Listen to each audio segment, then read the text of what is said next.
우리들의 블루스를 추자. 제주에서 듣는 서울교통방송. 이 시각 서울 시내 도로 교통 상황입니다. 송정교에서 송동교 정체 구간입니다. 10년 전쯤 서울에서 오신 IBF 선배 간사님을 모시고 이동하는 중이었다. 라디오에서는 여느 때처럼 교통방송이 흘러나왔다. 순간 선배 간사님의 한마디. 아니, 제주도에서 서울교통방송이 왜 나오지? 이제는 웬만하면 서울교통방송이 나올 타이밍에 제주지역 교통방송이 나오긴 하지만 당시까지만 해도 심심치 않게 제주 라디오에서 서울교통 상황 안내방송을 들을 수 있었다. 선배 간사님의 한마디로 내 안에 질문이 이어졌다. 그러게, 나는 왜 제주에서 서울교통 상황 안내방송을 듣고 있어야 하는가? 서울 사람들은 제주도 도로 이름 하나 알지 못할 텐데 평생 제주도에서만 살아온 나는 올림픽대로, 반포대교, 동작대교, 동부간선도로, 외곽순환도로 등등 서울 시내 도로 이름이나 대교 이름을 꽤 많이 들으면서 살았다. 왜일까? 나는 흔히 말하는 제주도 토박이다. 제주도에서 나고 자랐다. 대학도 인서울에 실패하여 제주대학교에 진학했고 졸업 이후에도 제주도 IBF에 취업하면서 줄곧 제주에서만 생활했다. 군생활은 경기도 연천에서 했지만 부대 내에서만 생활했기에 타 지역에서 살았다고 볼 수 없다. 아버지 쪽은 모두 제주 태생이시지만 어머니는 서울 토박이여서 외가는 모두 서울에 있다. 서울이 고향이신 어머니 덕분에 서울에 자주 갈 수 있었는데 서울에 계신 이모들과 외삼촌들은 제주도에 살고 있는 어머니를 늘 불쌍히 여기셨다. 마치 기양살이 보낸 것처럼 말이다. 그리고 제주도에서 올라온 나와 동생에게 제주도에는 이런 거 없지? 라면서 선진 문물들을 소개해주는데 여념이 없었던 기억이 난다. 그렇다. 선진 문물이 가득한 서울은 모든 것의 중심이었다. 제주도에 살고 있으면서도 서울교통방송을 들으며 서울을 알아야 했고 서울을 꿈꿔야 했다. 실제로 제주도에서는 90% 이상의 청소년들과 청년들이 서울로 진학하거나 취업하기를 소망한다. 나도 그 90% 사람 중 하나였지만 인서울에 실패했다. 제주도 이주 열풍, 서울 열풍. 8년 전 생활 공동체를 시작해보고자 제주 시내에서도 1시간 떨어진 외곽으로 이사했다. 이곳을 선택한 이유는 여러 가지가 있었지만 땅값이 아주 저렴하고 자연이 아름다웠기 때문이다. 이 정도 저렴한 땅값이면 타 지역 시내권이나 제주 시내에 살고 있는 사람들 중에서 생활 공동체를 꿈꾸는 이들과 함께 크게 부담되지 않는 범위 내에서 땅도 사고 집도 지을 수 있다는 생각에서였다. 실제로 서울에 살던 한 가정이 연결되었고 내가 살던 집 바로 옆에 땅을 사서 목조주택을 지었다. 이후에도 두 가정이 더 연결되었다. 그런데 그 무렵 전혀 예상치 못하게 제주도 이주 열풍이 불기 시작했다. 그러면서 덩달아 제주도 땅값이 급속도로 올라가기 시작했고 공동체를 이루어 살고자 했던 곳과 주변 땅값이 더는 저렴하지 않게 되었다. 갑자기 불어닥친 제주도 이주 열풍은 줄곧 제주도에 살던 사람들에게는 굉장히 낯설었다. 역사적으로도 제주도가 고려에 편입되어 한반도 국가에 속한 이후 제주도는 줄곧 유배지였으며 해방 이후에는 제주 4.3을 겪으며 고통과 비극의 땅이었다. 예전에는 지금처럼 제주도에 살고 싶어서 이주해오는 현상을 볼 수 없었다.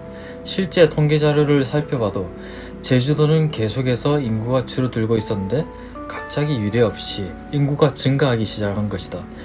게다가 흥미롭게도 이주민 대부분이 수도권에 있는 사람들이었다. 나는 협재리에서 신앙 공동체를 이뤄가면서 마을 청년회장도 맡았다. 그러다 보니 이주민들을 많이 만난다. 그들 대부분은 대도시 생활을 벗어나 살고 싶어서 왔다고 했다. 그런데 막상 제주도에 와서 보니 서울에서 누리던 생활들이 너무 없어서 불편하다고 했고 제주도에서도 서울에서 누리던 문화들이 생겼으면 좋겠다고 했다. 제주도는 제주 시내를 중심으로 정치, 행정적인 면에서 수도권에서 이주해온 이들을 위한 인프라를 확충해 가기 시작했다. 실제로 외곽 지역에 살면서 자주 제주 시내를 다니는 이주민들은 제주 시내에서 점점 서울이 느껴진다며 좋아했다. 서울 대도시에 팍팍하면서 떠나고자 외곽의 한적한 시골로 이사했지만 그들은 제주도에서 서울을 찾았고 서울을 형성해갔다. 현재 제주도에는 여기저기 우후죽순 타운하우스들이 건설되고 있다. 시내와 외곽을 가리지 않고 땅값이 서울 수준으로 올라가고 있다. 제주도 평균 임금 수준은 여전히 전국 꼴찌인데 서울 수준의 집값과 땅값이라니. 이건 말이 안 된다. 제주도 이주 열풍이 아니라 제주도의 서울화 열풍이 불고 있는 것이다. 이건 무슨 일이고. 서울 블랙홀. 제주도에 이주해온 서울 사람들이 왜 제주도에서 서울을 찾을까? 그건 바로 서울이 경제, 사회, 교육, 의료, 종교 등등의 모든 인프라를 블랙홀처럼 삼키고 있기 때문이다. 어느 정도까지 서울이 흡수하고 있냐면 대안적 삶이나 대안교육에 관련한 인프라마저도 서울에 있다. 한 예로 서울에서 제주로 이주해온 어떤 가정은 서울에 있을 때부터 독일의 발도르프 교육에 대해 차근차근 교육을 받고 실제로 발도르프 교육 방식으로 자녀를 양육했다. 서울에는 발도르프 교육과 관련한 교육의 기회가 너무 많았고 이 방식으로 교육하는 부모 커뮤니티도 활발하게 진행 중이어서 관심만 있으면 참여하고 실천할 수 있는 기회가 많았다고 한다. 그렇게 발도르프 교육을 대도시가 아니라 숲과 바다를 벗하며 살 수 있는 곳에서 공동체를 이뤄가며 실천해보고 싶은 마음에 제주로 이주했는데 숲과 바다를 벗할 수는 있었는데 발도르프 교육 관련 인프라를 만나기는 힘들었다. 교육을 받거나 관련 커뮤니티를 만나려면 주기적으로 서울로 가야 해서 너무 힘들었다고 한다. 환경운동이나 사회변혁 관련한 시민단체들도 마찬가지다. 탁월한 식견을 가지고 실행하는 사람들을 만나거나 함께 배우면서 실천하려면 주기적으로 서울에 가야 했다. 기업은 말할 것도 없다. 카카오로 합병되기 전의 다음이라는 IT 기업은 제주 실리콘밸리를 형성하고자 도전적인 첫발을 내디뎠다. 처음에는 기업의 일부 조직만 내려와 점차 확대해 가다가 결국 다시 수도권으로 돌아갔다. 여러가지 이유가 있다고 들었지만 역시나 가장 큰 이유는 인프라였다. 빠르게 변화하는 기업 환경에 대처하기에 제주도는 너무나 오지였던 셈이다. 의료 시스템? 굳이 설명하지 않아도 될 것이다. 그렇다면 기독교는 어떨까? 제주도에서 신앙생활 하다 보면 제일 많이 듣는 이야기가 제주도의 복음화율은 5% 미만으로 언제나 전국 꼴찌라는 타이틀을 갖고 있다는 것이다. 8년 전부터 불어닥친 이주 열풍으로 복음화율이 다소 올라가서 6%를 겨우 넘어섰다고는 하지만 여전히 제주도는 복음의 불모지, 국내 선교지로 인식되어 있다. 그중 대표적인 것은 서울의 대형 교회들의 제주도 전도여행이다. 여름만 되면 기독교 관련 문구가 적혀져 있는 단체 티셔츠를 입고 제주도 곳곳을 돌아다니며 전도한다. 크고 작은 팀들이 함께 협력하자고 연락와서 함께 하기도 했다. 그런데 그들의 제주도 전도여행에 관련된 간증을 들을 때마다 이상하게 불편했다. 그것은 바로 제주도의 낙후된 환경, 기독교에 대한 낮은 인식 수준에 대한 폄하 발언들 때문이었다. 제주 4.3 때 영락교회를 중심으로 자행된 서북청년단의 학살을 겪은 제주도민들이 왜 기독교에 대해 무관심하고 적대적인지에 대해서는 무지하면서 말이다.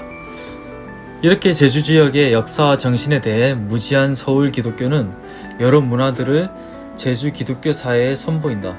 더욱 안타까운 것은 제주 기독교가 그러한 서울 기독교를 경험하면서 영향을 받는다는 것이다. 서울 기독교처럼 성장하고 도시적으로 변화되기를 제주 기독교 사회가 요즘 유행하는 말로 추앙한다는 것이다. 이러한 현상은 진보적인 기독교 그룹에서도 비슷한 양상을 보인다. 11년 전 제주 강정마을 해군기지 건설 반대를 위한 행동에 함께하면서 깨달았다. 제주 강정마을을 다니면서 사회운동에 관심이 많은 진보적 기독교 그룹을 만나 교제할 기회가 있었다. 그들은 보수적 기독교가 추구하는 방향과 가지고 있는 내용은 달랐지만 태도는 전반적으로 비슷했다. 제주도 주민들을 진보적 가치에 무지하여 가르쳐 계몽시켜야 하는 존재로 여기며 무식하게 정치에 무관심하다가 국가에 의해 된통당한 존재로 대하고 있었다. 지방 분권형 IMF. 그렇다면 이제 IMF 이야기를 해보자. 나는 제주대 IBF를 통해 하나님을 인격적으로 만나게 되었고 그 감사함이 너무 커서 졸업 이후에 간사로 9년간 사역하면서 제주 IBF 대표 간사까지 섬겼다. 사임 이후에는 판매업을 하면서 제주 IBF 학사회장 겸 이사로 활동하고 있다. 뼛속까지 IBF이면서 제주도민이다. 이러한 내가 경험한 IBF는 서울 중심에서 다소 벗어나 있었을까? 추구하는 방향은 그렇다. IBF는 중앙 통제 방식의 선교단체는 아니다. 지방의 IBF가 독립적으로 지방 캠퍼스 사역 환경에 맞게 사역하고 있다. 그런데 나는 대표간사로 섬기던 중 한 가지 중요한 문제점을 발견했다. 지성사회 복음화라는 캐치프레이즈로 시작된 IBF가 지니고 있는 지성 중심적 사고방식이었다. IBF는 타 선교단체, 한국교회, 한국사회를 가리지 않고 날카롭게 지적했고 한국 복음주의가 가야 할 방향에 대해 제시하고 싶어 했다. 이는 한국 IBF 2020 비전 선언문에도 잘 나타나 있다. 많은 연구소를 두어 신학적 연구에 몰두했으며 이 연구가 캠퍼스 사역에 적용되거나 활용되기를 바랐다. 그리고 더 나아가 한국 기독교의 길을 제시하고자 했다. 그런데 흥미롭게도 이 과정에서 두드러지게 나타난 현상이 있었는데 지방의 중심으로 움직이던 IBF가 기독교적 지성을 연구 보급하는 중앙의 중심으로 그 축이 옮겨가고 있다는 것이었다. IBF는 중앙에서 구체적인 사역 지침을 지방에로 하달하지는 않았지만 신학적 가치나 방향성에 대한 연구는 중요하게 공유하고자 했던 것 같다. 이러한 공유를 통해 최신 신학이 보급되고 이를 보급하는 지적 능력이 탁월한 분들에 의해 지방회에서는 지적 동의가 이루어져서 방향성 수정이 일어나게 되었던 것이다. 그런데 문제는 각 지방회가 처한 캠퍼스 상황, 특히 학생들의 상황은 달랐다는 점이다. 캠퍼스 현장 간사들이 최신 신학을 열심히 연구하여 소화한 결과물을 적용할 방도가 마땅치 않았다. 또한 지방회별로 간사들의 학력 수준이나 습득력의 편차가 점점 커졌고 IBF의 브레인 인프라는 서울 수도권에 집중되어 갔다. 우리들의 블루스. 최근 우리들의 블루스라는 드라마가 화제였다.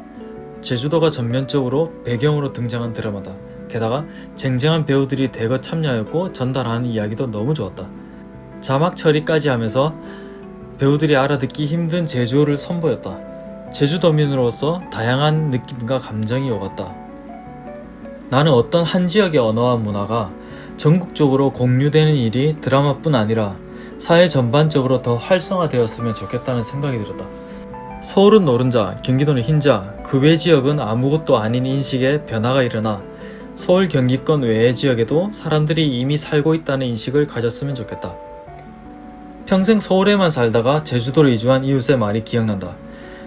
나는 서울을 벗어나 살면 큰일이 나는 줄 알았어. 한 번도 서울을 떠나 살아볼 생각을 못했거든.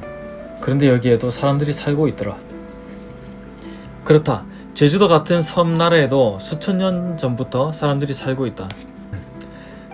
현재 대구, 부산, 광주 같은 큰 도시에서도 수도권으로 인구가 빠져나가고 있을 정도로 서울 수도권 집중화 현상은 심각하다. 나는 하나님이 바벨시티를 흩으셨듯이 서울 수도권 사람들을 좀 흩으셨으면 좋겠다. 특히 예수 정신으로 살아가려는 깨어있는 그리스도인들이 적극적으로 서울 수도권을 탈출하여 디아스포라 성도로 살아가면 좋겠다.